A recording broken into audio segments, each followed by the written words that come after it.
السلام علیکم۔ ہمارے چینل لرننگ کلکس میں آپ سب کا استقبال ہے۔ جماعت ہشتم کی نظم دلوں میں روشنی کر لو کے سوال جواب کو لے کر یہاں پر آپ کے سامنے پیش کر رہے ہیں۔ شاعر کا نام یونس قنوجی ہے۔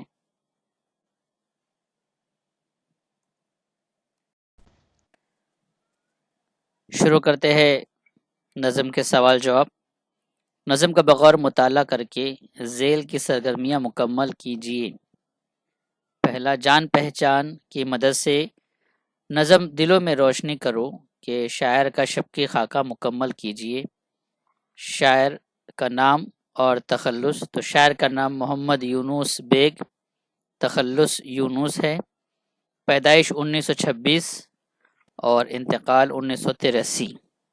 شعری مجموعے میں جواب افکار اور زخم احساس۔ شاعر تو یہ جور و جفا کی کلائیوں کو تھام لینے کا مشورہ کیوں دے رہا ہے؟ آگے چلتے ہیں تو یہاں پر اس کا جواب اس طریقے سے لکھیں گے: ہماری وفا اور دشمن کی جفا کی حد ختم ہو گئی، اس لیے یہاں پہ سوال کا حصہ لکھیں گے، اس لیے شاعر جور و جفا کی کلائیوں کو تھام لینے کا مشورہ دے رہا ہے۔ تو اس طریقے سے جواب ہم مکمل کریں گے۔ پہلے یہ جواب کا حصہ پورا لکھنے کے بعد سوال کا بچا ہوا حصہ یہاں سے ہم لے کے مکمل کریں گے۔ دوسرا سوال، آج میرے تمہارے شہر کا کیا حال ہے؟ تو آج میرے تمہارے شہر کا کی جگہ شہر کی فضا میں انتشار اور غبار ہی غبار ہے۔ یہاں پہ کا جو ہے ہم کی کر دیں گے اور شہر کی فضا میں انتشار اور غبار ہی غبار ہے۔ تیسرا سوال، شاعر کن لفظوں میں یقین دلا رہا ہے کہ نوجوان ہی تبدیلی لا سکتے ہیں؟ تو جواب اس طریقے سے لکھنا ہے کہ نوجوان ہی جہان زیست کے امام ہے اور یہی تبدیلی لا سکتے ہیں۔ تو یہ جواب اس طریقے سے لیں گے: نوجوان ہی جہان زیست کے امام ہیں اور یہی دنیا میں تبدیلی لا سکتے ہیں۔ چوتھا سوال، شاعر نے رزم گاہے خیر و شر کسے کہا ہے؟ تو شاعر نے رزم گاہے خیر و شر دنیا کو کہا ہے، کسے ہٹا کے ہم دنیا لکھ دیں گے، اس طریقے سے جواب مکمل ہوگا۔ پانچواں سوال، شاعر نظم میں کس کس کے سے انتقام لینے کا مشورہ دیتا ہے؟ تو یہاں پر کس کس کا جو لفظ ہے یہ ہٹا کر ہوس گزیدہ شام، تو اس طریقے سے جواب لکھیں گے: شاعر نظم میں ہوس گزیدہ شام سے انتقام لینے کا مشورہ دیتا ہے۔ تو یہاں پر یہ ہمارا جواب مکمل ہوئے۔ ایک جملے کے جواب، مختصر جواب لکھیے۔ یہاں پر مختصر جواب بیان کرنا ہے۔ پہلے بند میں شاعر ماضی کے کن باتوں کا تذکرہ کر رہا ہے؟ یہاں پر پہلے بند کے مختصر سی بات کو یہاں پہ بیان کرنا ہے کہ شاعر نے پہلے بند میں کیا باتیں بیان کی ہیں۔ تو جواب اس طریقے سے لکھیں گے: شاعر کہتا ہے کہ ہم بار بار دھوکہ کھا چکے اور مشکلات کا سامنا کر چکے، ہم بہت سے دکھوں اور غموں سے سمجھوتا کر چکے ہیں اور نا امیدی کا شکار ہو چکے ہیں، مگر اب ظلم کو برداشت نہیں کریں گے اور آگے بڑھ کر ظلم کرنے والوں کے ہاتھوں کو روک دیں گے۔ اس طریقے سے ہمیں یہ جواب پورے بند کا مختصر سا خلاصہ ہمیں یہاں پر لکھنا ہے۔ دوسرا سوال، دوسرے بند میں شاعر نے زمانے کی عکاسی کس طرح کی ہے؟ جواب اس طریقے سے لکھیں گے: دوسرے بند میں شاعر زمانے کی عکاسی کر رہا ہے کہ آج دنیا، شہر اور گلی کوچے میں بد نظمی پھیلی ہوئی ہے، ظلم کی چادر پھیلی ہوئی ہیں، کہیں کوئی راستہ دکھائی نہیں دے رہا ہے، ہمارے پاؤں تھک گئے ہیں، نگاہیں مایوس ہو گئی ہے۔ شاعر ان بجھے دلوں میں امید کی کرن پیدا کرنے کی کوشش کر رہا ہے کہ مایوس نہ ہو اور خوف نہ کرو، ہمت سے کام لو، کیونکہ زمانہ بدلنے والا ہے، بس قدم بڑھانے کی دیر ہے۔ تو اس طریقے سے یہاں پر دوسرے بند میں جو بات شاعر نے بیان کی ہے اس کو مختصر یہاں پر ہمیں لکھنا ہے۔ تیسرا سوال، تیسرے بند میں شاعر کن لفظوں میں حوصلہ افزائی کر رہا ہے؟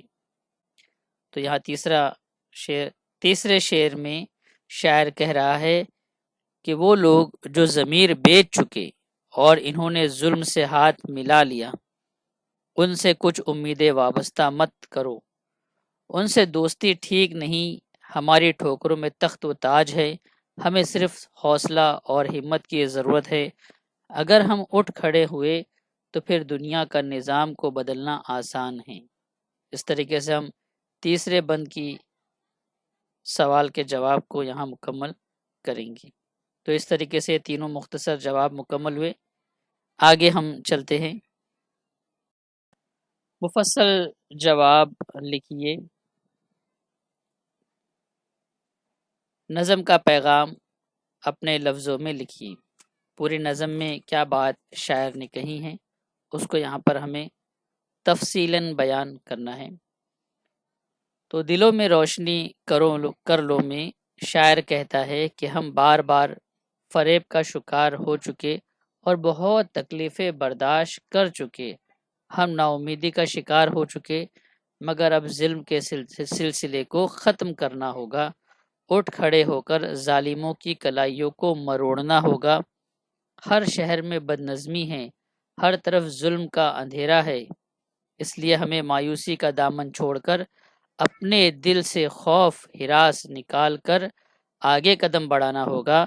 کچھ لوگ ضرور ایسے ہیں جنہوں نے اپنے ضمیر کو بیچ دیا اور ظلم سے ہاتھ ملا لیا، مگر ہمیں ان سے کسی قسم کا اثر قبول نہیں کرنا ہے۔ اگر ہم اٹھ کھڑے ہوئے ہو تو تخت و تاج ٹھوکر سے اڑا سکتے ہیں، اٹھو قدم بڑھاؤ، دنیا کا نظام بدل ڈالو، جیت تمہاری ہوگی۔ تو اس طریقے سے یہ پورا پیغام نظم کا ہمیں یہاں پہ مفصل بیان کرنا ہے۔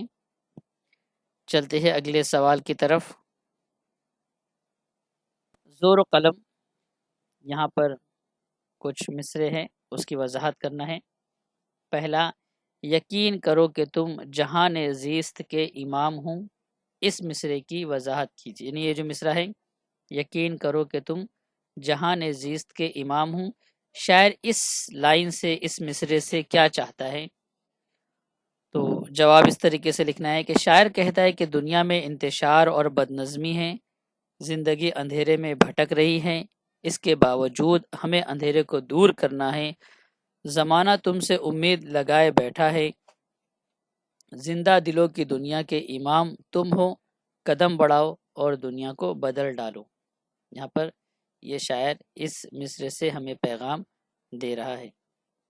اگلے سوال، نظم کے آخری بند میں شاعر نے جو نصیحت کی ہے اسے اپنے لفظوں میں بیان کیجیے۔ یعنی آخری بند میں جو بات شاعر نے کہی ہے، تو نظم کے آخری بند میں شاعر کہتا ہے کہ وہ لوگ جنہوں نے اپنے ضمیر کا سودا کر لیا اور ظالموں سے جا ملے، مجھے ان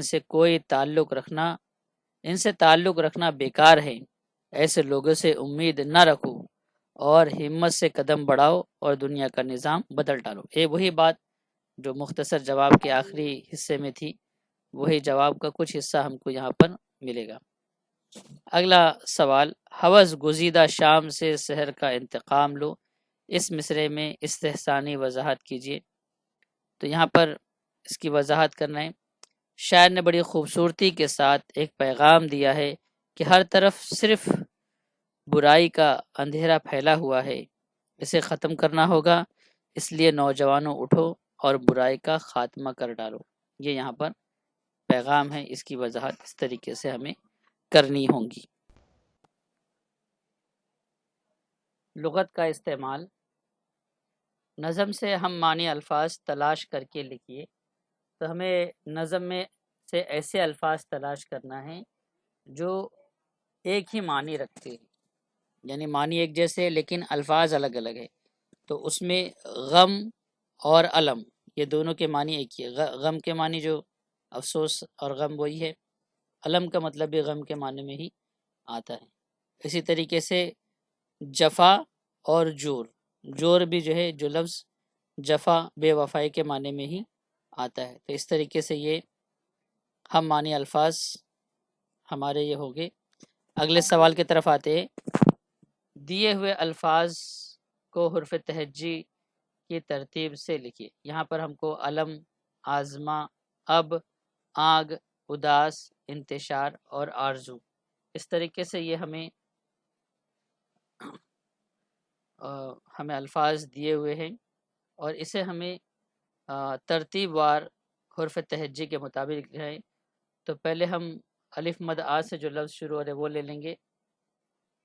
آرزو، آزما، آگ، پھر اب، اداس، علم اور آخر میں انتشار۔ تو اس طریقے سے یہ ہمارا حرف تہجی یعنی الف بے تے سے کی جو ترتیب ہے ہماری، جو ہمارے حرف تہجی جسے ہم کہتے، اس ترتیب سے ہمیں الفاظ کو لکھنا ہے۔ اس کے لیے آسان یہ کہ ہم سب سے پہلے جو پہلا حرف ہے وہ ہم دیکھیں گے، اس کے بعد دوسرا حرف، اور اس کے مطابق پھر ہم الفاظ کی ترتیب دیں گے۔ آخری سوال ہمارا عکس برعکس میں نظم سے متضاد الفاظ تلاش کر کے لکھیے، یعنی ایسے الفاظ تلاش کر کے لکھنا ہے جو ایک دوسرے کی ضد ہے۔ تو اس میں خیر، اس کا الٹ ضد شر، شام سحر، تو یہ ایک دوسرے کی ضد اور متضاد الفاظ ہے۔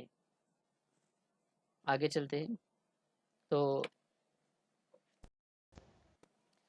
جزاکم اللہ خیر، امید ہے کہ آپ کو ہمارا یہ نظم کے سوال جواب کا حصہ پسند آیا ہوگا۔ تو ہمارے اس چینل کو لائک کریں، ہمارے اس ویڈیو کو لائک کریں، شیئر کریں، ہمارے چینل لرننگ ٹرکس کو سبسکرائب کریں۔ خدا حافظ۔